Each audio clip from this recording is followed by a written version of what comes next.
Hello കൂട്ടുകാരി. അപ്പം ഒരുപാട് നാളൊക്കെ ഞാൻ മാറ്റി വെച്ചൊരു സാധനമാണ് കേട്ടോ ഈ പിസ്താഴ ഷെല്ലുകൾ എന്ന് പറയുന്നത്. അത് വെച്ചിട്ട് ഒരുപാട് കാര്യങ്ങൾ ചെയ്യണമെന്നൊക്കെ പറഞ്ഞുകൊണ്ട് എടുത്ത് മാറ്റി വെച്ചതാണ്. അപ്പം പെട്ടെന്ന് ചെയ്യാൻ പറ്റും, നമുക്കൊരു ഈസി ഓൾഡൊക്കെ വെക്കിയാലോ.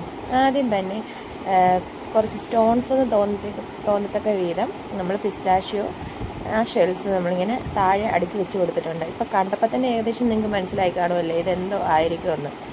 എന്നിട്ട് നമ്മൾ ബ്ലൂവും വൈറ്റും കൂടെ മിക്സ് ചെയ്തിട്ട് ഒരു ലൈറ്റ് ബ്ലൂ കളർ ഷെയ്ഡ് എടുത്തിട്ട് ഒരു പകുതി വരെ ആ കളറും അതിൻ്റെ മുകളിൽ കുറച്ചും കൂടി ലൈറ്റ് ഷെയ്ഡും കൂടെ അടിച്ച് നമ്മൾ സെറ്റ് ചെയ്തെടുത്തിട്ടുണ്ട്. പിന്നെ ഇടയ്ക്കിടയ്ക്ക് കുറച്ച് ഡാർക്ക് ബ്ലൂ ഇങ്ങനെ ബ്ലെൻഡ് ചെയ്ത് വിട്ടിട്ടുണ്ട്. പിന്നെ നമുക്ക് ആ സ്റ്റോണിന് നമ്മൾ ബ്ലാക്ക് അടിച്ച് കൊടുത്തിട്ട് അതിൻ്റെ മുകളിൽ കൂടി കുറച്ച് വൈറ്റ് ഷെയ്ഡും കൂടെ കൊടുക്കുമ്പോൾ ഒരു ഗ്രേ കളർ നമുക്ക് കിട്ടും. അപ്പോൾ ആ കളർ കിട്ടാൻ വേണ്ടി അങ്ങനെയും ചെയ്തിട്ടുണ്ട്. പിന്നെ നമുക്ക് കുറച്ച് പ്ലാന്റ്സും കൂടെ വേണം. അങ്ങനെ കുറച്ച് പ്ലാന്റ്സ് താഴെ വരച്ചു കൊടുത്തു.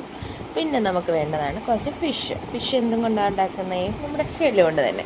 അപ്പം എൻ്റെ വോയിസിന് നല്ല മാറ്റമുണ്ടല്ലേ. ഇവിടെ എല്ലാവർക്കും പനിയാണ്.